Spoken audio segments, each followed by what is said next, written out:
Okay, so this is probably one of the final videos you're going to see on my 750 grain drill. It is now done. It's about 99.9% completed. I've got the new tubes on, new boots, new discs, new firming wheels, new firming wheel bushings, new closing wheels with closing wheel arms, and new RK Products closing wheel repair for that. That's all done, as you can see. I've put some new tires on where new tires were needed. I put them on the outside edges so that it would look sharp in the field. You know, you got to look sharp in the field. Everything worked out quite well, if you ask me. I don't know if you're going to be able to see this too well, but I'll just kind of walk over to this side here so you get some light and maybe some perspective as to how much work actually went into this thing. This drill, you know, I bought this drill in 2003, spring of 2003. It might have been February. Rebuilt it, got it ready for that planting season, and we planted it. Worked just fine. I do know this for a fact, that I put the disc openers on backwards. There's one thing that I thought when I put it on there, that the bevel actually went towards the wheel, but I'd never had any reference and I didn't have a book at the time, but the bevel goes on the opposite side of your gauge wheel. And what that does is makes this in line straight so that it is actually cutting on this edge, whereas the other way, it would actually be smearing the seed trench. So yeah, that's stupidity. And here's my weld, by the way. Everybody criticized that weld. They're all pretty near the same weld. Anyway, yeah, so I'm kind of excited, quite excited that this is done, because there's really only one more thing that I have to do, and it's kind of minute, but I want to put new tires on the back. I have an oddball tire over on the other side, but I do have the John Deere rim that belongs over there. I have it over the outside there. Uh-oh, don't do that. But I want to change the drive chains that come up off of that wheel, and then obviously the ones that go to the meters. Now, these are the controlled spill ones. There's a lot of people out there that don't like these. Like, you're not getting good enough singulation. Well, controlled spill, you know, I don't know. Does it really make a difference with soybeans or wheat or grass or whatever I'm planting with it? Honestly, I don't believe it does. Yes, singulation is key in certain crops, but I don't think it's so important with soybeans, especially on 7.5-inch rows, because, you know, they're going to be 6-7 inches apart anyway, maybe even not that far apart. I'm going to be putting about 190 seeds per acre, 190,000 seeds per acre, which is about 70 pounds. But yeah, I'm really quite excited right now. I just got done putting these seed tubes on, and I was always under the assumption that there was a brace of some sort that would hold these up, but apparently they don't. That's just the way they are. They just kind of hang on there, and I'm okay with that. This little rubber flapper there holds that on. These were a real cocksucker. Couldn't hardly get those on there. But I'm quite excited that it's done. It's ready. We're going to do this. And will you stop playing in those seeds, young lad? I'm going to make you clean them up. He's doing the jiggy dance. So anyways, there it is. Done. Other than those chains, and I will do that. And I'll pull this out, and I got to do the corn planter next. And yes, I'm going to straighten all this up. Oh, and then there's this. This is not my complete seed corn order. This pallet is missing 6 bags are missing from this pallet. This is, what day corn is this? This is 109 day. This is the longest one. I believe this is the 97 day. I told him that I wanted between 107 and 97 and 107. And he gave me a, well, we talked about it. He says 107, 109 days really isn't going to make much difference. And then with the DeKalb seed, I forget what the RM is, relative maturity of this one is 101, is 101. So this is 101, and I think that's all the same variety, but I'm missing one pallet. So I got 6 bags off of that pallet that's missing, and I'm missing another pallet of seed corn. This is the last of the soybeans, FS High Soy. Seeds per pound, 2,750 seeds per pound on that one. This is all the same variety. There's 3 of those. There's 10 other boxes out on the L8000. If you follow my Instagram, you'd know that. Yeah. So looks like William has unlocked the box. I think that's kind of funny. They're not going to come off of there. They're not going to come off of there. But anyway, yeah, so we're ready. I don't have a tender for these boxes, so I'm just going to use the 6210R. Going to raise it up above the drill there and pop the bottom open and fill her up. And that'll be that. That's how I'm going to fill it. It would be a lot easier if I had a tender, but I don't have a tender. I have no desire to go out and buy one at this time. But I'm pretty sure we'll be okay either way. Either way we'll be okay, you know. If not, I'll figure something else out, you know. I mean, I could buy an auger to mount on the back of that. But, yeah, I'm actually really excited about this thing because it's going to be better than brand new. This drill will be better than brand new just because of the Nidamag disc openers, or the Forge Deneau disc openers by Nidamag, and the Nidamag seed firmer, and the seed cruiser, or the furrow cruiser. Is that the furrow? Drill cruiser. The drill cruiser closing wheels. Those will crumble the sidewalls, and I got clay soils, so that's really gonna be a super plus. Super plus. I couldn't tell you how many hours I've got into this thing, but I can tell you how many $1,000 it took to rebuild this. It was a little bit more than $12,000. It was like $12,300 in bits and pieces. Now, I spent days doing work, and there's a few things that could be replaced. That tire isn't in very good shape, and I probably will pop it off and put a different one on. But yeah, I'm pretty damn happy with it. It looks great. It looks great. The tires need a little help. This tire here, I think, is flat. And they're not bald, they're sold that way, but Tire Eject will fix that sucker. But the back tires, I'm just going to go ahead and put new tires on the back. Come on, William, stop doing that. Get out of there. But doesn't she look good? And I'm sure there's going to be some naysayers. You know, I read a comment today on the Ag Talkin' the Raw. Now, Ag Talkin' the Raw is one of the other channels that I have. Ag Talkin' the Raw is just that. It's Ag Talkin' the Raw. And this guy had the audacity to tell me that I needed to clean up my mouth because Millennial Farmer doesn't curse and Cole the Corn Star doesn't curse. And I think he even mentioned the Larson Farms, but I may be wrong on that one. But they don't curse. Well, you're right. They don't curse because it's their channel. And if they don't want to curse on their channel, that's fine. I don't care. If you don't like my cursing, don't be here. I really don't care about growing the channel. I think I've topped out, and I'm perfectly happy with that because I am not on here to make my subscribers happy. This is what I do for fun. YouTube is not my career. Farming is. YouTube is just always been something fun that I do, and I do make some money at it. So a little bit of money is okay. There's nothing wrong with that. But I don't need people telling me that I need to be more like someone else, because if I need to be more like someone else, you actually need to leave my channel and go watch somebody else, because I don't want you here. If you're going to criticize me over the way I run my channel, then go on over to those other channels and listen to Cole the Corn Star, you know, that sort of stuff. I mean, he has a good channel, but I cannot, for the life of me, get over the fact that a 20-something-year-old boy still introduces his channel like that. It's time to hang that up. Not that it matters. His target audience is kids, young kids, maybe his age and younger.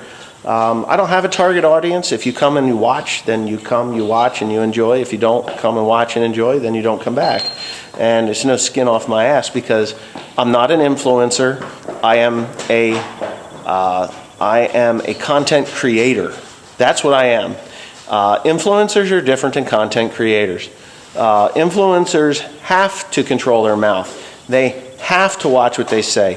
They have to clear their videos with their sponsors. They have to have somebody look at their videos to make sure that they did everything correctly, or they won't be able to put their video up. I'm not into that crap. I tried it, didn't like it, didn't make me feel happy. I wasn't glad that I had done those things that I did with Peckway equipment and some of the other things. These pair of shoes are Brunt shoes, Brunt workwear. They sent me a pair of shoes. They told me they were made in the USA. I opened the box. They said they're made in China. I told them that they were liars. And yeah, I'm wearing their shoes and my back hurts. So there you go, Brunt workwear. Thanks for the shoes, but no thanks for the backache. And I will be going back to a different brand of shoe. Don't lie to me. That's another thing. Don't fucking lie to me. If you lie to me, you're done. And that's just the way it is. So there you go. Yeah, it just didn't make me feel like I was doing what I wanted to do on the channel. That's why I'm not an influencer. That's why I am a content creator. I felt that the 750, there's a lot of these drills out here in the world, and there's a lot of people that are working with them. And the information on what I had to do to make a low serial number John Deere 750 back to like new condition or better than new condition took about $12,300 and change dollars. That's what it took. I used Shoop, I used Copperhead or RK Products, I used Needham Ag. What else did I use? Oh, and actually John Deere. I actually was able to get some parts from John Deere. Some of the springs, I was short on springs. John Deere has discontinued a lot of these parts, but now that I've made parts for this, and I can completely rebuild this thing again in 1/3 the time, because I know what I need to do it, and it's good. So with that being said, I think I'm just going to hang it up for the night. Thanks for watching. Don't take it personally that I curse a little bit on here. It's not your fault. It's not my parents' fault. It's my choice. And if I want to curse on here, as long as I'm not excessive, then it's okay. And I try not to be excessive. But when you're watching Ag Talk in the raw, that is raw. There's no editing in that. It is raw footage. I don't edit any of it. You get what you get, and that is raw footage. So yes, if the language is a little bit raw and you don't like it, like I said, go watch the other ones. Thanks again.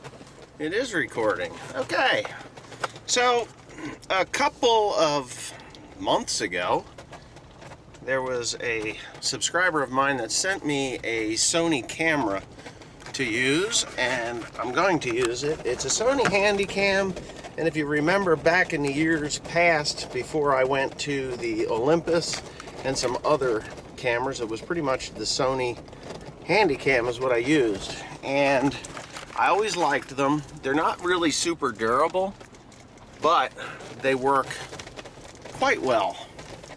I guess I've been using the Sony Handycam since about, not the Sony Handycam, I've been using the Olympus ToughCam for, I don't know, how many years did I use that thing?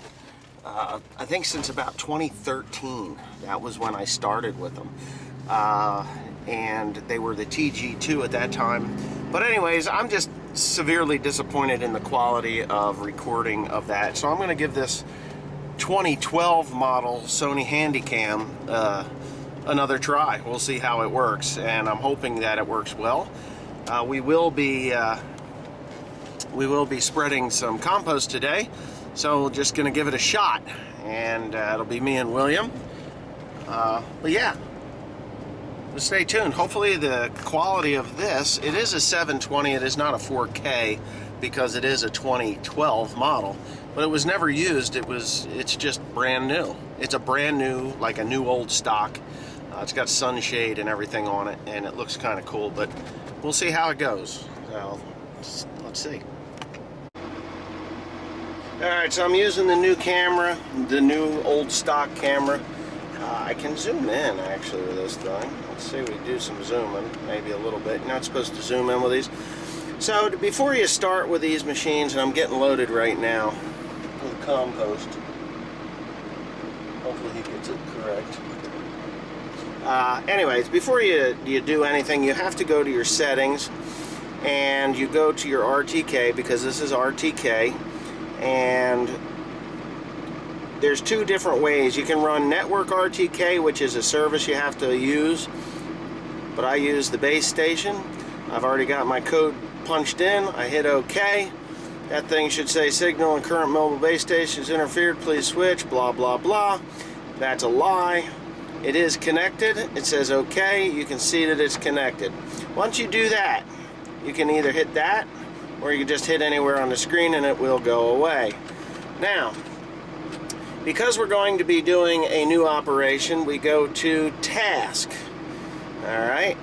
Now, if I was going to be doing something on a property that I had already done, I would just find that property here, click on the button, and it would bring that property along. But since I don't... Ooh. Jesus, Dad. But since I haven't done this, well, I have done this property, but I erased it. But since I'm going to be starting a new one, I hit the plus button. Plus button.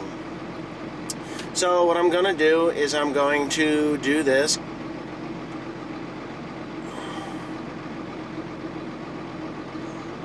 And I'm going to use the farm owner as Wes, just because.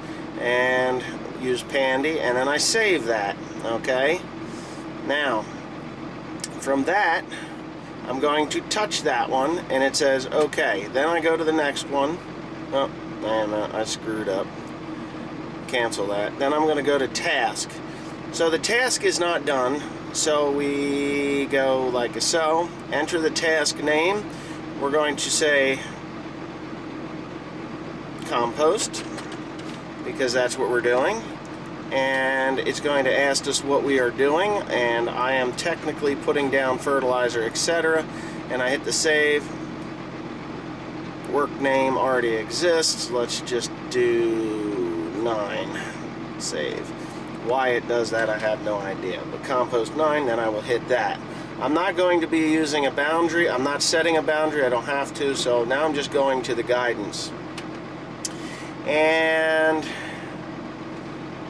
I have to set up a guidance, so I'm going to do this, and it's going to give me that, which I'm going to do that, and I'm going to do straight line, because I'm going to do a straight line. I want a straight line, and then that's set. So I'm going to wait for my dad to finish getting me loaded up.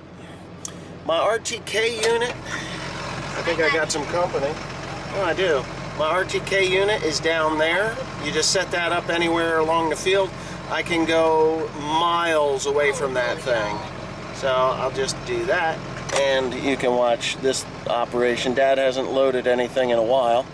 So, phew, this stuff's stinky. What do you think, Mom? What do you think, William? Did you just wake up? Yeah. Okay. So, yeah. So Dad's just scooping up some of the smelliest compost you can find here. I've got a bunch of it here to go out on this field. This will be corn. How's the quality on that camera? It seems to be pretty good. Really? Yeah, it doesn't. It's got bounce control, I think, so it's that's pretty good. nice. It is nice. So Dad's gonna just finish topping my ass off here. They tapping your ass? Yes, he's gonna top it off. And this will just make the operation go faster, because Dad will be able to just sit in the tractor and wait for me to get this stuff put out on the ground. And the problem with this tractor is when it dumps, it dumps. And I think it's a little startling to Dad when it does it. So he gets up close to it.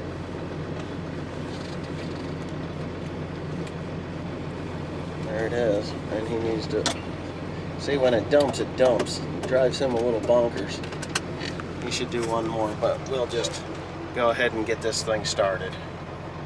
Okay, so I'm going to consider that camera a fail. I don't know what it looks like in final rendered mode, but from what I'm seeing on my computer, it is a no-go. It is definitely 10-year-old technology.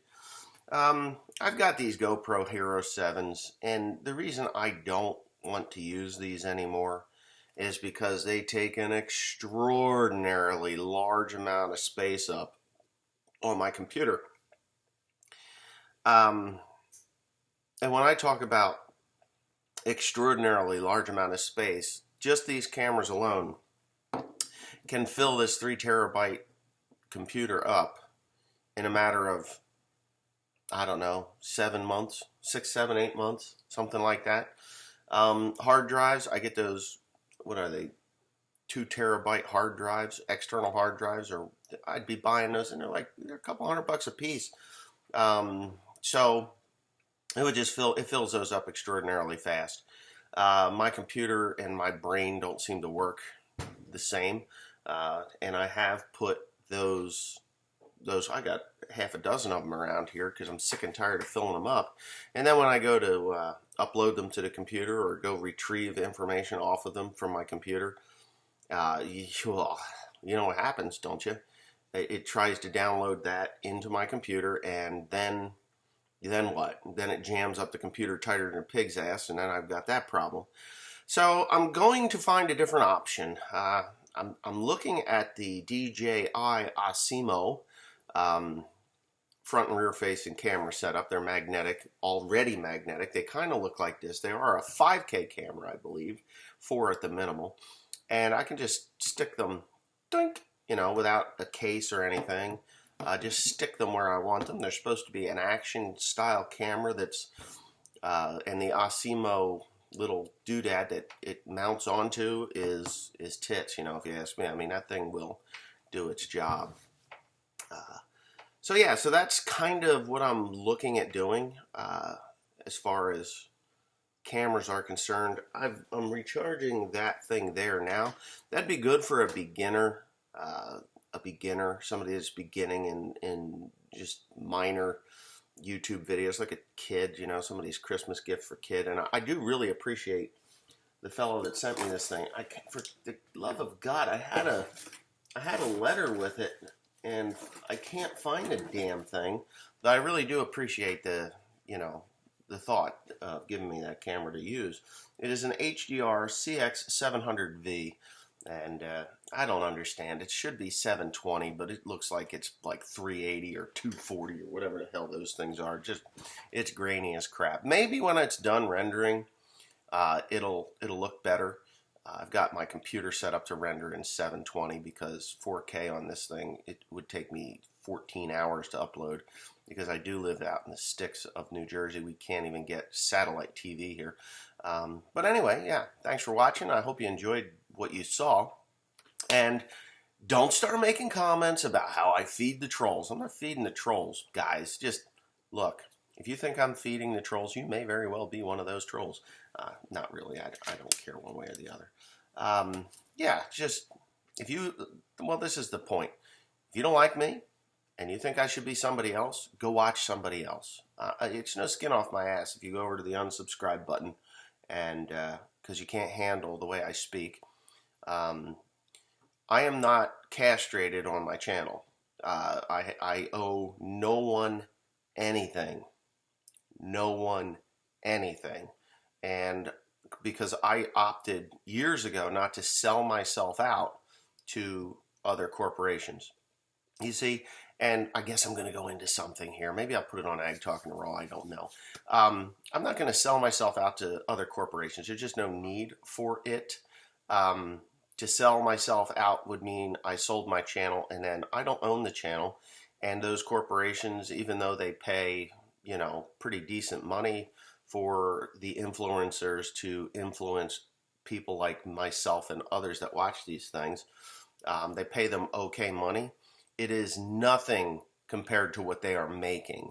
Advertising is the single the single highest bill that they have, and when they find dummies like us that post videos for free, they buy your channel for pennies on the dollar. And trust me, pennies on the dollar. Yay, we get to use it for free, but you can't talk about it in a way that you need to.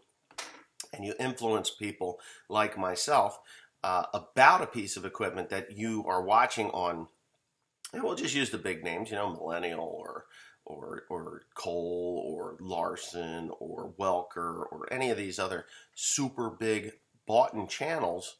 And I'm not jealous in any way. I'm just giving you an idea. When they're bought-in, they can't say what they really feel about it. They can, to a limit, they can walk up to a line, but if they cross that line, choom, they pull all their advertising. And I get this on a daily basis. Hey, One Lonely Farmer, we love your channel. We've been watching it, and we think that you're a good fit for our product. Well, I don't think so. I really don't. Actually, I did get one, and I may take that deal. It's for Georgia brand shoes. Okay? Georgia brand shoes. I have worn Georgia brand shoes for years. Years. Like, probably 25 years of my life was Georgia brand shoes. They were no longer available at Tractor Supply. That's why I stopped buying them altogether. I just had no way of getting them, and now I have an opportunity to get a pair of them. I know they're good shoes. I did ask them a very simple question: where are they made? And as you saw in the beginning of this video, if they fucking lie to me, then they're not getting my name put on any of it, and I'll just wear them and at their expense. So anyways, thanks for watching. Please comment, rate, and subscribe, and I'm going to see if I can find a different camera.